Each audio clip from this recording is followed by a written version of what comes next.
News ಅವರಿಗೆ ಮಾತಾಡ್ತಾರೆ ಶ್ರೀಕಂಠೇಗೌಡ್ರೆ. ಈಗ ಒಂದು ತಾವು ಹೇಳಿದ್ರೆ ಸೆಮಿಸ್ಟರ್ ಸಿಸ್ಟಮ್ ಬಂದಿದೆ. ಒಂದು ಕಡೆ ಏನಾಗುತ್ತೆ ಅಂದ್ರೆ ಸೆಮಿಸ್ಟರ್ ಸಿಸ್ಟಮ್ ಅಂದ್ರೂ ಒಂದು ಅರ್ಧ ವಾರ್ಷಿಕ ಪರೀಕ್ಷೆ, ವಾರ್ಷಿಕ ಪರೀಕ್ಷೆ ಆದಮೇಲೆ ಒಬ್ಬ ವಿದ್ಯಾರ್ಥಿ ಪಾಸು ಫೇಲು ಅಂತ ಆಗುವಂಥದ್ದು. ಸೊ ಫೇಲ್ ಆಗೋ ಭಯದಲ್ಲಿ ಬಹಳಷ್ಟು ಜನ ಸಚಿವರು ಕೂಡ ಇದನ್ನು ಬೇಡ ಅಂತ ಹೊರಟಿದ್ದಾರೆ.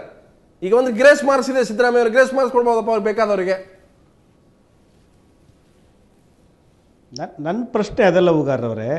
ಈಗ ಅತಿವೃಷ್ಟಿ ಆಯಿತು, ಅದಕ್ಕೆ ಮುಂಚೆ ಅನಾವೃಷ್ಟಿ ಇತ್ತು. ಅತಿವೃಷ್ಟಿ ನೀವು ವರ್ಷಗಟ್ಟಲೆ ಕಾಯ್ತು ಕೂತ್ಕೋತೀರಾ? ಆ ಸಮಸ್ಯೆಗಳನ್ನು ನಿಭಾವಣೆ ಮಾಡೋಕ್ಕೆ ಏನು ಪ್ರಯತ್ನ ಸರ್ಕಾರದ ಕಡೆಯಿಂದ ಆಯಿತು? ನೀವು ದಿಢೀರನೆ ಬರುವಂಥ ಸಮಸ್ಯೆಗಳನ್ನು ನಿಭಾಯಿಸಲಿಕ್ಕೂ ಒಂದು ನಾಗರಿಕ ಸರ್ಕಾರ ಎಚ್ಚರಿಕೆಯಿಂದ ಇರಬೇಕು, ಆಡಳಿತ ನೋಡ್ಕೊಳ್ಬೇಕು ಅನ್ನೋಂಥದ್ದು ಭಾಳ ಮುಖ್ಯವಾದಂಥ ವಿಚಾರ. ಈಗ ನಮ್ಮ ಸುದರ್ಶನ್ರವರು ಪದೇ ಪದೇ ಹೇಳ್ತಾ ಇದ್ದಾರೆ, ನನಗೂ ಅರ್ಥ ಆಗಿದೆ. ಹೌದು, ಇವತ್ತು ಪರಮೇಶ್ವರ್ ಅವರು ಮುಖ್ಯಮಂತ್ರಿಗಳೊಟ್ಟಿಗೆ ಕೂತು ಮಾತಾಡಿ ಆಮೇಲೆ ಮಾಧ್ಯಮಗಳಿಗೆ ಬಂದು ತಮ್ಮ ಯೋಜನೆಯನ್ನೇ ಹೇಳಬೇಕಾಗಿತ್ತು. ಆದರೆ ನನ್ನ ಪ್ರಶ್ನೆ, ದಿಢೀರನೆ ಬರುವಂಥ ಜ್ವಲಂತ ಸಮಸ್ಯೆಗಳನ್ನು ನಿಭಾಯಿಸುವಲ್ಲೂ ಕೂಡ ಎಡುತ್ತಾ ಇದ್ದಾರಲ್ಲ. ಅತಿವೃಷ್ಟಿ ಅನಾವೃಷ್ಟಿ ಅಂತ ಸಮಸ್ಯೆಗಳಿಗೆ 3 ತಿಂಗಳು 6 ತಿಂಗಳು 1 ವರ್ಷ ಗಮನ ಕೊಡ್ತೀರಾ ನೀವು? ಅಲ್ಲ, ಯಾಕೆ ಪ್ರಯತ್ನ ಆಯ್ತು ಆ ಸಮಸ್ಯೆಗಳ ನಿವಾರಣೆ ಮಾಡ್ಲಿಕ್ಕೆ? ಈಗ ಪ್ರಶ್ನೆ ಇರೋದು, ಒಂದು ಕೆಪಿಸಿಸಿಯಲ್ಲಿ ಅಧಿಕಾರ ಕೇಂದ್ರ ಆಗಬೇಕು, ಇನ್ನೊಂದು ಕಡೆ ವಿಧಾನಸೌಧದಲ್ಲಿ. ಆ ಎರಡು ಕೇಂದ್ರಗಳ ಮಧ್ಯೆ ಸಮನ್ವಯತೆ ಇಲ್ಲ ಅನ್ನುವಂಥದ್ದು ಇಲ್ಲಿರ್ತಕ್ಕಂಥದ್ದು. ಆ ಕಾರಣಕ್ಕೆ ಈ ರೀತಿ ಬರ್ತಾ ಇದೆ. ಚರ್ಚೆ ಮಾಡದೇನೆ ತೀರ್ಮಾನ ಆದ್ಮೇಲೆ ಅದಕ್ಕೆ ಭಿನ್ನಾಭಿಪ್ರಾಯಗಳು. ನನ್ನ ದಿಗು ಉಗಾರ್ ಅವರೇ, ನನ್ನ ದಿಗುಲು ನನ್ನ ಆತಂಕ ಅದಲ್ಲ. ಮುಖ್ಯಮಂತ್ರಿಗಳ ಮತ್ತು ಅಧ್ಯಕ್ಷರ ನಡುವೆ ಭಿನ್ನಾಭಿಪ್ರಾಯ ಹೊಂದಾಣಿಕೆ ಇಲ್ಲಲ್ಲ ಅಂತದ್ದು ಜಗಜ್ಜಾಹಿರಾದಂತ ವಿಚಾರ. ಜನ ಸಫರ್ ಆಗ್ತಾರೆ. ಇವತ್ತು ಜನರ ತುರ್ತು ಸಮಸ್ಯೆಗಳನ್ನು ನಿವಾರಣೆ ಮಾಡುವಂತಲ್ಲಿ ಯಾಕೆ ಸರ್ಕಾರ ವಿಫಲ ಆಗ್ತಾ ಇದೆ? ಯಾಕೆ ಸ್ಪಂದನೆ ಮಾಡ್ತಾ ಇಲ್ಲ? ಯಾವುದೇ ತುರ್ತು ಸಮಸ್ಯೆಗಳಿಗೆ ಕೈಗೆತ್ಕೊಳ್ಳುವಂತ ಕೆಲಸಕ್ಕೆ ಸರ್ಕಾರ ಯಾಕೆ ಮುಂದಾಗ್ತಾ ಇಲ್ಲ? ಸೊ ನಾನು ಆತಂಕ. ಈಗ ನೀವು ಪಕ್ಷದವರು ಏನ್ ಮಾಡ್ಕೋತಿರೋ, ಸರ್ಕಾರ ಏನ್ ಮಾಡ್ತಾರೋ, ಸಿಎಂ ಪ್ರಶ್ನೆ ಅಲ್ಲ. ಜನರಿಗೆ ತಕ್ಷಣಕ್ಕೆ ಬೇಕಾದಂತ ಒಂದು ಪರಿಹಾರ, ಒಂದು ಜವಾಬ್ದಾರಿ ಸಚಿವರು, ಸರ್ಕಾರಗಳು ಅದನ್ನು ಸ್ಪಂದಿಸಬೇಕು. ಅದೇ ನಮ್ಗೆ ನಿಜವಾದಂತ ಮೌಲ್ಯಮಾಪನ. ಡೇ ಟು ಡೇ ಇದನ್ನೆಲ್ಲ ಆಗ್ತಾ ಇದೆಯಲ್ಲ, ಯಾವ್ದು ಸ್ಥಗಿತ ಆಗಿದೆ ಹೇಳಿ? ಎಲ್ಲಿ ಸಚಿವರು ಎಲ್ಲಿದ್ದಾರೆ?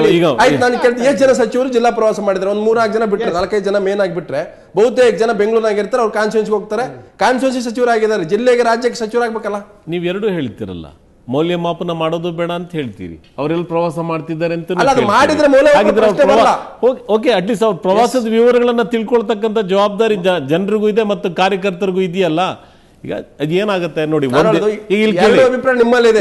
ನಿಮ್ಮಲ್ಲಿ ನಿಮ್ಮ ಪಕ್ಷದಲ್ಲೇ 2 ಅಭಿಪ್ರಾಯ ಇರೋದು ನಾನು ಕೇಳ್ತಿರೋದು. ಒಂದ್ ಕಡೆ ನೀವ್ ಹೇಳ್ತೀರಿ 1 ವರ್ಷ ಬೇಡ ಅಂತೀರಿ, ಅಧ್ಯಕ್ಷರು ಹೇಳ್ತಾರೆ ನಾವು ನಾಳೆ ಅಂದ್ರೆ ಮಾಡ್ತೀವಿ ಅಂತ ಹೇಳ್ತಾರೆ. ಸೊ ಅಲ್ಟಿಮೇಟ್ ಜನ ಯಾರು ನಮ್ಮನ್ನ ನಿರೀಕ್ಷೆ ಮಾಡಬೇಕು? ಪಕ್ಷನ ಕೇಳಕ್ಕಾಗಲ್ಲ, ಸರ್ಕಾರನೇ ಕೇಳಬೇಕಾಗತ್ತೆ ನಾವು. ಸರಿ ನೋಡಿ ಇವ್ರೆ, ಒಂದು ಅಧಿಕೃತವಾಗಿ ಮೌಲ್ಯಮಾಪನ ಮಾಡ್ತಕ್ಕಂಥದ್ದು ಒಂದು ವಿಷಯ.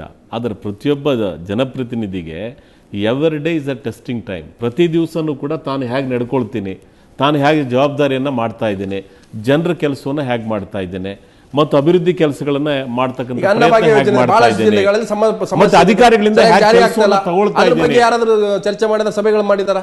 ಯಾವುದು? ಅನ್ನಭಾಗ್ಯ ಯೋಜನೆ ಅನೇಕ ಜಿಲ್ಲೆಗಳಲ್ಲಿ ಇವತ್ತು ಕುಂಠಿತ ಆಗ್ತದೆ. ಅದನ್ನ ಅಕ್ಕಿನ ಮಾರ್ಕೊಳ್ತಾ ಇದ್ದಾರೆ, ಕಾಳಸಂತೆಯಲ್ಲಿ ಮಾರಾಟ ಆಗ್ತದೆ. ಅದ್ರ ಬಗ್ಗೆ ಯಾರಾದ್ರೂ ಸಮೀಕ್ಷೆ ಮಾಡಿದಾರ? ನೋಡಿ, ಒಂದು ಯೋಜನೆಯಲ್ಲಿ ಎಲ್ಲೋ ಅಲ್ಪ ಸ್ವಲ್ಪ ಅಲ್ಲೊಂದು ಇಲ್ಲೊಂದು ಲೋಪದೋಷ ಇದೆ ಅಂತ ಹೇಳಿ ಇಡೀ ಯೋಜನೆ ಬಗ್ಗೆನೇ ಕಟ್ಟುವಾಗಿ ಮಾತಾಡ್ತಕ್ಕಂಥದ್ದು ಕೂಡ ಸರಿಯಾಗೋದಿಲ್ಲ. ಆದ್ರೆ ಬಡವರ ಗಮನದಲ್ಲಿಟ್ಟು ತಂದಿರತಕ್ಕಂಥ ಯೋಜನೆ ಅದು ಬಹಳ ಅತ್ಯಂತ ಯಾರು ವಿರೋಧಿಸ್ತಾ ಇಲ್ಲ. ಆದ್ರೆ ಆ ಯೋಜನೆ ಸರಿಯಾದಂತ ದಿಕ್ಕಿನಲ್ಲಿ ನಡೀತಾ ಇಲ್ಲ. ಯಾವ ರೀತಿ ಅನುಷ್ಠಾನ ಪರಿಣಾಮಕಾರಿಯಾಗಬೇಕಲ್ಲ, ಆಗಿಲ್ಲ.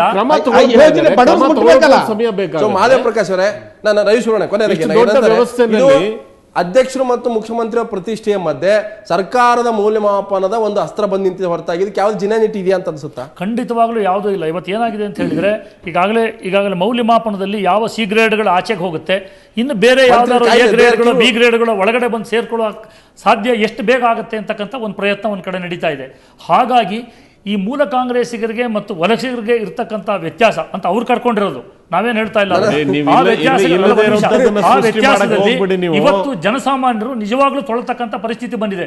ಇವತ್ತು ಈಗಾಗಲೇ ಸ್ನೇಹಿತರು ಹೇಳ್ದಂಗೆ, ಇವತ್ತು ಅತಿವೃದ್ಧಿ ಆಗಿರ್ತಕ್ಕಂಥ ಜಾಗಗಳಲ್ಲಿ ಅಲ್ಲಿರ್ತಕ್ಕಂಥ ರೈತರ ಸಂಕಷ್ಟಗಳಿಗೆ ಯಾವ ರೀತಿ ಸ್ಪಂದಿಸಬೇಕಾಗಿತ್ತು ಅದು ಮಾಡ್ತಾ ಇಲ್ಲ. ಕೇಳ್ತೀನಿ, ಈ ಜುಟ್ಟನ್ನ ಕೈ ಇಟ್ಕೊಳ್ಕೋ ಅಥವಾ ನಾವು ಹೋಗೋದನ್ನ ಎಲ್ಲೊಂದ್ ಕಡೆ ಕಂಟ್ರೋಲ್ ಮಾಡಿ ಸರ್ಕಾರ ನಮ್ಮ ಕೈಯಲ್ಲಿದೆ, ಇಲ್ಲದೆ ಹೋದ್ರೆ ನಮ್ಮ ಯಾವುದೇ ರೀತಿಯ ಸಮಸ್ಯೆಗಳಿಗಾಗಲಿ ಕಾರ್ಯಕರ್ತರಿಗೆ ಸಹಜ ಒಂದು ಪಕ್ಷ ಆಡಳಿತಕ್ಕೆ ಬಂದ ಕಾರ್ಯಕರ್ತರು ಅನೇಕ ಬೇಡಿಕೆಗಳಿರ್ತವೆ. ಸೊ ಎಲ್ಲ ಒಂದ್ ಕಡೆ ಸರ್ಕಾರ ತನ್ನದೇ ದಿಕ್ಕಿನಲ್ಲಿ ಹೋಗುವಾಗ ಅದು ಹಿಡಿದಿಡುವಂತ ಕೆಲಸಕ್ಕೆ ಏನಾದ್ರು ಆತುರವಾಗಿ ಪ್ರಯತ್ನ ಮಾಡ್ತಾ ಇದ್ದಾರೆ ಅನ್ಸುತ್ತೆ. ಇದು ಸುದರ್ಶನ್ ಅವರೇ, 100% ನಾನು ಒಪ್ತೀನಿ. ಯಾಕೆಂತಂದ್ರೆ ಮುಖ್ಯಮಂತ್ರಿಯಾಗಿ ಅಧಿಕಾರ ಸ್ವೀಕರಿಸಿದ ಕೆಲವೇ ಕ್ಷಣಗಳಲ್ಲಿ ಮುಖ್ಯಮಂತ್ರಿಯವರು ಅನ್ನಭಾಗ್ಯ ಯೋಜನೆಯನ್ನ ಪಕ್ಷ ಮತ್ತೆ ಇದನ್ನ ಏನು ಸಾಲ ಕ್ಷೀರಭಾಗ್ಯ ಮಕ್ಕಳಿಗೆ ಎಲ್ಲವನ್ನ ಅದನ್ನೇ ಮಾಡಿದ್ರು. ಬಹಳ ಅದು ಕಾಂಪಿಟೇಷನ್ ಮಾಡಿದ್ರೆ ಇದೆ. ಏನು ಅವತ್ತು ಅಂತ ಪಕ್ಷದ ಸಾಲ ಕೇಂದ್ರ ಮಾಡಿದ್ರೆ ಕ್ಯಾಬಿನೆಟ್ ಏನು ಇನ್ನೂ ಅಂತಂದ್ರೆ ಫಾರ್ಮೇಷನ್ ಆಗಕ್ಕೆ ಮುಂಚೆ ತೀರ್ಮಾನ ತಗೊಂಡ್ರು. ಮುಖ್ಯಮಂತ್ರಿಗಳು ಡೆಮಾಕ್ರೆಟಿಕ್ ಆಗಿ ಫಂಕ್ಷನ್ ಮಾಡಲಿಲ್ಲ ಅನ್ನುವಂತಹ ಆರೋಪ ಅವ್ರ ಅದರಿಂದ ಮೇಲೆ ಅಸಮಾಧಾನ ಇದೆ ಇತ್ತು. ಅದರಿಂದ ಅನೇಕ ಕಾಂಗ್ರೆಸ್ಸಿಗರು ಮುಖ್ಯಮಂತ್ರಿಯ ವಿರುದ್ಧ ದೂರನ್ನ ಕೊಟ್ಟರು.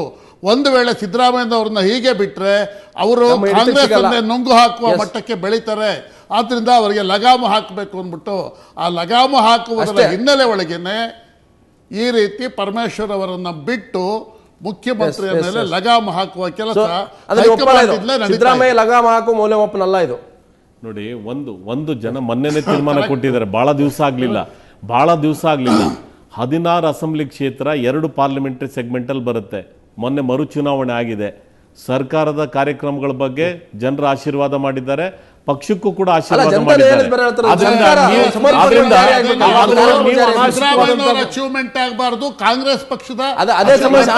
ಅದು ಇರ್ತಕ್ಕಂಥ ಅದನ್ನೇ. ಇವತ್ತು ಎಸ್ ಕಾಂಗ್ರೆಸ್ಸಿನ ಕೇಂದ್ರ ಗೆದ್ದಿರುವ ಕಚೇರಿಯಿಂದ ಬಂದಿರತಕ್ಕಂಥ ಚುನಾವಣೆಗಳು ಸಂದೇಶ ಏನಿದೆ, ಹೋಗ್ಬಾರ್ದು. ಬರ್ತಾ ಇರತಕ್ಕಂತಹ ಲೋಕಸಭಾ ಚುನಾವಣೆಯ ದೃಷ್ಟಿಯಲ್ಲಿಟ್ಕೊಂಡು ಏನಾದ್ರೂ ಒಂದು ಗಿಮ್ಮಿಕ್ ಮಾಡ್ತಾ ಇದೀವಿ ಅಂತಕ್ಕಂಥದ್ದನ್ನು ಜನಗಳಿಗೆ Yes, ತೋರಿಸಬೇಕಾಗಿದೆ. ಆ ದೃಷ್ಟಿಯಿಂದ ಇವತ್ತು ರಾಜ್ಯ ಕೆಪಿಸಿಸಿ ಮುಖಾಂತರವಾಗಿ ಇದನ್ನು ಹೇರ್ತಕ್ಕಂಥ ಪ್ರಯತ್ನ ಮಾಡಿದ್ದಾರೆ. ರವೀಶ್ ಬರೋಣ, time over. 5-6 ವರ್ಷಗಳು ಇವರು ಗಿಮ್ಮಿಕ್ಗಳು ಮಾಡಿ ಅಲ್ಲ, ಅವ್ರು ಯಾವ ಪ್ರಯತ್ನ ಸ್ಥಿತಿಗೆ ಮಾಡಿ ಹೋಗ್ತಾರೆ ಕೊಟ್ಟಿದ್ದಾರೆ, ಅದಕ್ಕೆ ಅಲ್ಲ, ಕಾರಣ ಕೊಟ್ಟಿದ್ದಾರೆ, ಅವ್ರು ನೀವು ಮಾಡ್ತಾ ಇರ್ತಕ್ಕಂಥದ್ದು ಹೇಳಿ. ನಮ್ಮ 5 ವರ್ಷದಲ್ಲಿ ನಿಮ್ಮ ಪ್ರಾರಂಭದಲ್ಲೇ ಶುರುವಾಗಿದೆಯಲ್ಲ. ಇಷ್ಟೊತ್ತು ತಮ್ಮ ಜೊತೆ ಚರ್ಚೆಲ್ ಭಾಗಿದ. ಹಾಗೆ ಶ್ರೀಕಂಠ ಗೌಡ್ರೆ ತಾವು ಕೂಡ ಚರ್ಚೆಲ್ ಭಾಗಿರ. ತಮ್ಮ ಎಲ್ಲರೂ ಕೂಡ ಧನ್ಯವಾದ. ಬಹುತೇಕ ಕೆಲವೊಂದು ಕಡೆ ಸಮನ್ವಯತೆಯನ್ನು ರೂಪಿಸುವ ನಿಟ್ಟಿನಲ್ಲಿ ನಡೆದಂತ ಈ ಬೆಳವಣಿಗೆಗಳು ಸಮನ್ವಯತೆ ತರುತ್ತಾ ಅಥವಾ ಇನ್ನಷ್ಟು ಬಿಗಡಾಯಿಸತ್ತಂತ ಮುಂದಿನ ದಿನಗಳು ಗೊತ್ತಾಗುತ್ತೆ. ಇದು ಈ ಹೊತ್ತಿನ ನ್ಯೂಸ್ ಅವರ್. ನಾಳೆ ಮತ್ತೊಂದು ವಿಷಯ ಹೊತ್ಕೊಂಡು ಬರ್ತೀನಿ. ನೇರ ದಿಟ್ಟ ನಿರಂತರ ಸುದ್ದಿಗೆ ನೋಡ್ತಾರೆ ಸ್ವರ್ಣ ನ್ಯೂಸ್.